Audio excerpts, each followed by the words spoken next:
All right, so going to look at a function. All right, I had copied down all the problems, but I'll do that again. So I'm just going to do two problems for you, two types of problems for you that you asked, and then tomorrow morning I hope to make another video that you can watch. So if I drop in a 1, f of 1, I get 1 minus 5 over 1 plus 3, which is equal to negative 4 over 4, which is equal to negative 1. So in the original, a 1 gets us negative 1. The inverse of 1, negative 1 is down here. I'm going to get the inverse function, and I'm going to put negative 1 in the output, and I'm going to see if it comes back to positive 1. I can't think of any other number that's integer friendly. I don't usually like working with ones in this instance, but I think I have to.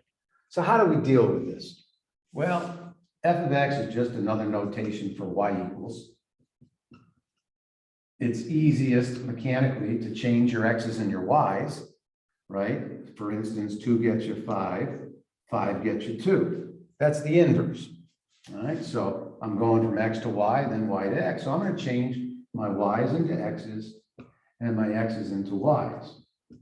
And our goal is to get, y inverse alone. I want to get the letter y alone.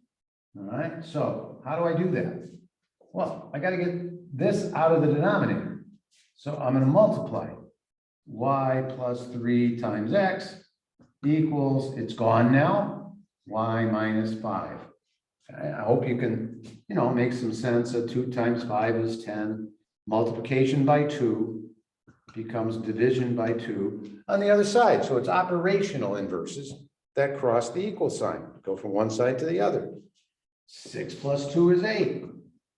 6 is equal to 8 minus 2. Addition becomes subtraction, so on and so forth.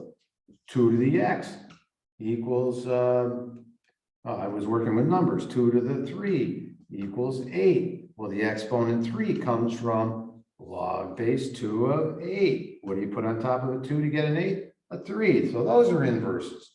2 to the log base 2 of. That's a new one for you. All right, that's a new operation that you've got to try to get used to. Okay, so right now we got to figure out a way to get my y alone on this side. Well, let's multiply it out. So we got x times y, right, plus 3x equals y minus 5. Well, the first thing I got to do is get my y's together. So I'm going to write xy minus y. Addition of y on this side, subtraction. Addition of 3x, subtraction of 3x on that side. Again, trying to get y alone. Well, how can I isolate y on the left? By making this subtraction of products. I'm multiplying y times two things, x and minus 1. And that equals minus 3x minus 5. So how do I get y alone? Well, multiplication by x minus 1 becomes division by x minus 1 on the right.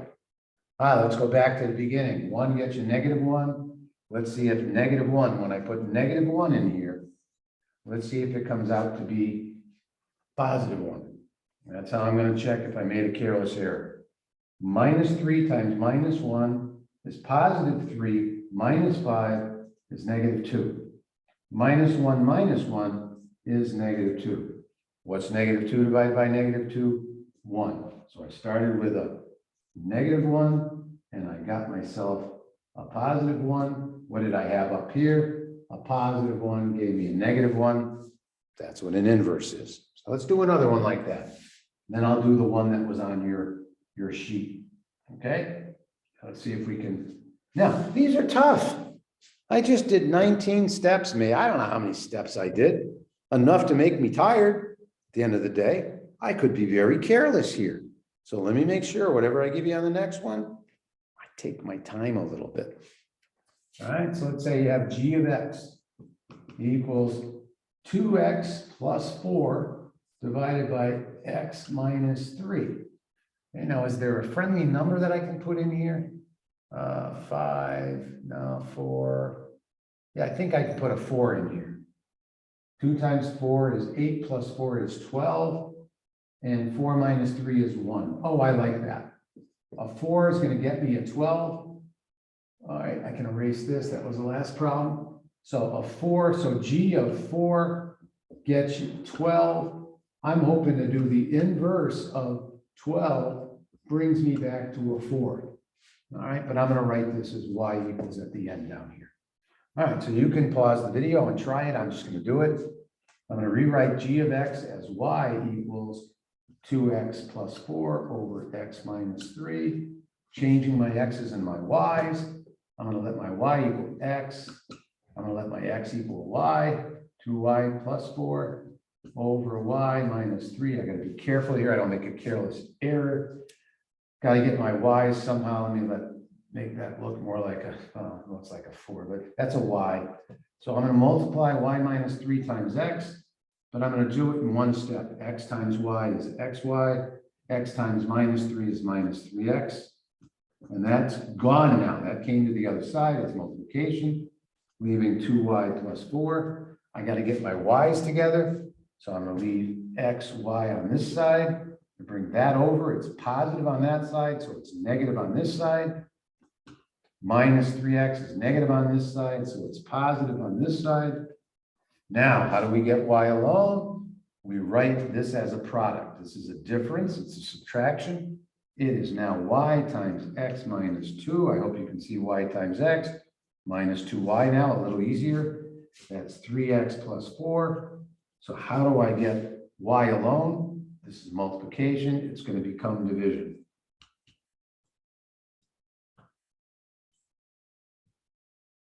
Okay.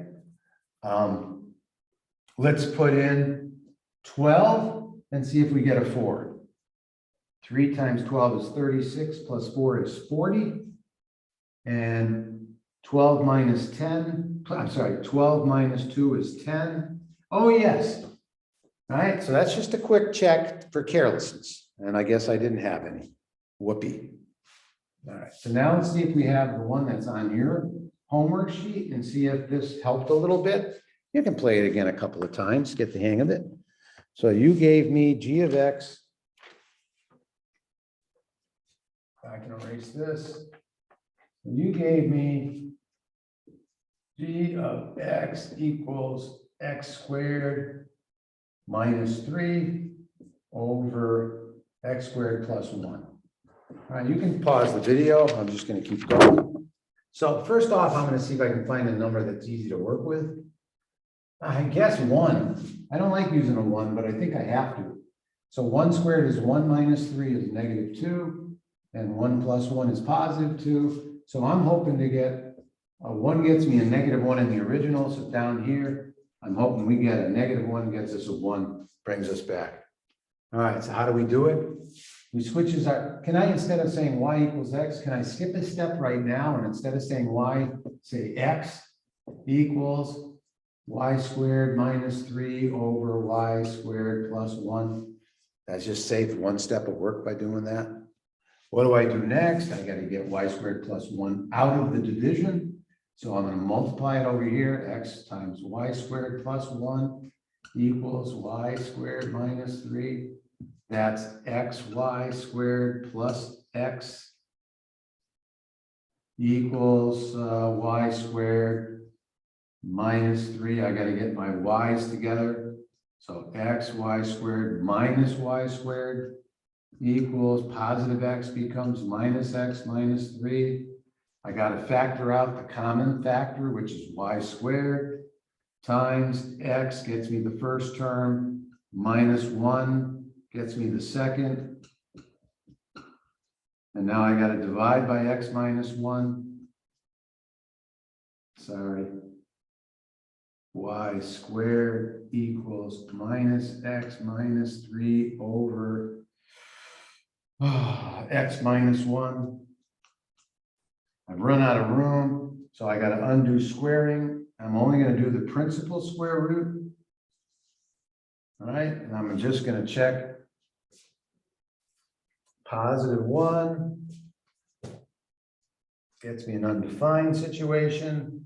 So I'm trying to figure out how to use some numbers here See, there's semantic issues here when you're doing the inverse of a, well, these are very difficult to graph. So I might have to take a look at this and amend this video. Let's see. Oh, -1 minus. Oh, okay. So I think we're okay. I think I did a mental math error there. So the opposite of -1 is 1 minus 3 is -2. And -1 minus 1 is -2. And so the square root of that, that's 1. Square root of 1 is 1. So it did work. I'm a little concerned about the domain and range restrictions on a problem like this. But that's pretty complicated for the old guy right now in terms of sorting it out so that the video helps you and I don't get into that discussion. All right, it's really a series of inverse operations, and you've got to get your division on the other side and then use some factoring. All right, so that was the inverse of this process.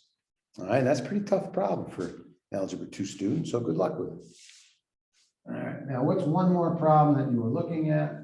Let me just do another inverse just to show you the kind of the shortcut process. So let's say that f of x is equal to 5x cubed. I think we did this -7.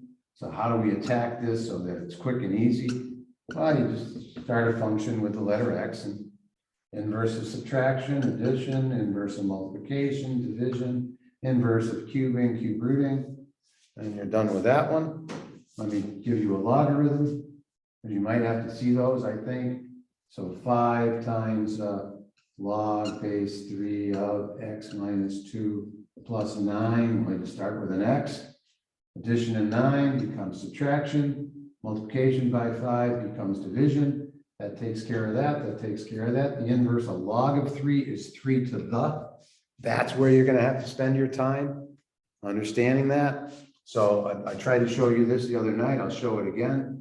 You have log base 5 of 25.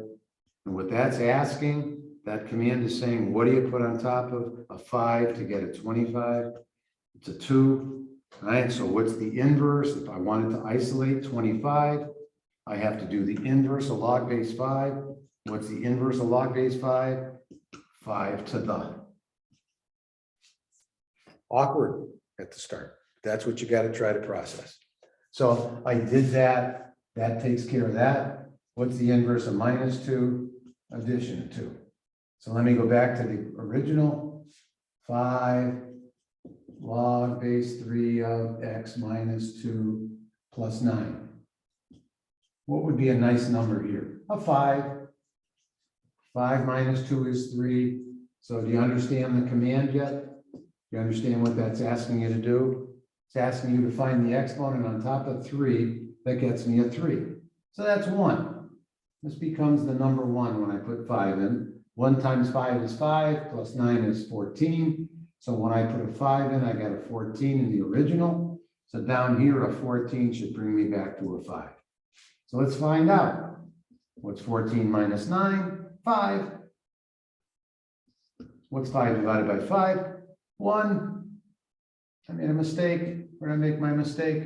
Let's go back and do it again. I'm not going to do a new video. So let me see if I'm just getting old and it's late. So I start with x. Addition of 9 becomes subtraction of 9. Multiplication by 5. Division of 5. That's 3 to the plus 2. I think I got the same thing here. So let's see. Let's put a 14 in. 14 minus 9 is 5. 5 divided by 5 is 1. 3 to the 1 plus 2 is 5. Oh, that's what I said. Drop into 5. So it was correct. Just a little tired here. All right, so that's how that's done. And I might as well give you the logarithm that you're supposed to solve. Now's the appropriate time for that problem, and then I'll tackle some of the more stuff that you see tomorrow. All right, so how do we solve an equation? 1/4 5 3x minus 4 equals plus 7 equals 15. Now, this is timely. That's very timely, because how do you solve equations? Inverse operations. So what are you going to move? We're trying to get x alone, right? We're trying to get here. So what's the first thing you're going to move? I hope you're saying the addition of 7. Well, that becomes 8. Well, this is multiplication the way it's written, but it's really division by 4. So how are you going to get rid of division by 4 on the left? multiply 4 on the right, so there's 32. That's gone, that's gone. All right, well, this is 5 to the. All right, so how do you get that? Well, unfortunately, this is not going to be a nice answer. But the inverse of 5 to the is log base 5 of. I don't know what that is. It's a little bigger than 2. 5 squared is 25, so you got to go to a calculator to get that answer. All right, but that takes care of 5 to the inverse is log base 5 of. Then I've got minus 4 up here. Well, I guess I got to add 4. So that becomes log base 5 of 32 plus 4. All right, and then you got a multiplication by 3. My God, you got to divide this whole thing by 3. I don't think you have a feel for that number. So let me give you one last one here where you can see the numbers work, some nice integer-friendly numbers. And I think that's where you want to be, because you can't get a feel for inverse operations unless you see some numbers work. So let's do 10, let's double it, let's do x minus 3 plus 4, and let's see what that equals when I put in a friendly number. Let's drop a 5 in. 5 minus 3 is 2. So that leaves us this, right, when I drop a 5 in. You do the squaring before multiplication. So that's 10 times 4 plus 4. That answer is 44. So let's make this 44, and let's get back to that answer. And hopefully you can see how it works. So the first thing you're going to move is the 4. That brings us to 40, right? Subtract 4, boom. Then you're going to divide by 10. 10 into 40 is 4. You've taken care of that. Here's the 2 to the. What's the inverse of 2 to the? I hope you're hearing it enough that it's starting to move in your direction. Log base 2 of. Okay, and we know what that is. Log base 2 of 4 is 2, right? Because you put a 2 on top of a 2 to get a 4, right? So you have to square a 2 to get a 4. So that exponent, this is looking for an exponent. Look for the exponent. You put on top of 2 to get 4. Gonna have to hear that a lot. That takes care of that operation. Subtraction of 3 becomes addition of 3, and 2 plus 3 is 5, and that is what we had to drop in there to get that number. I hope that was a little more friendly for you. All right, so I got to go write an answer key to a test I'm giving tomorrow. That's at least a start on a couple of the problems. I'll write down all these other problems for you later. I will do one more real quick one to get started. It's how do you handle something like x squared plus 2 times x cubed plus, let's just do x squared plus 3x minus 5. How do you handle that so it's not so bad? Well, the first thing you do, I'm going to put the plus 2 there, is imagine that's not there and just multiply across. So that's x to the 4 plus 3x squared times x is x cubed. That's 3x cubed minus 5x squared. Now I'm going to put the 2 in here, and I'm going to pretend I don't see that. That's 2x squared. Put it in a column. Oh, sorry, I put it in the wrong column. That's actually over here. That's that column. All right. And then 2 times 3x is 6x. Well, you don't have any there, right? There aren't any linear terms on this. And 2 times minus 5 is minus 10. Then you add it up. So that's easy. That's easy. That becomes minus 3x squared. That's simply 6x minus 10. Okay, so let me give you another one that's a little more user-friendly, and you can try it. So let's see if you had x. These are nicer to do. X plus 3 times x squared minus 4x plus 7. Okay, so you multiply times x. So that's x cubed minus 4x squared plus 7x. I just multiplied by x, each of these terms by x. Now I'm going to multiply each of these terms by 3. 3 times x squared can go here in this column. 3 times minus 4x can go in this column. 3 times 7 is 21, can go in that column. And adding those up, that's organizationally, I think, the best I've come up with. So that's what I do.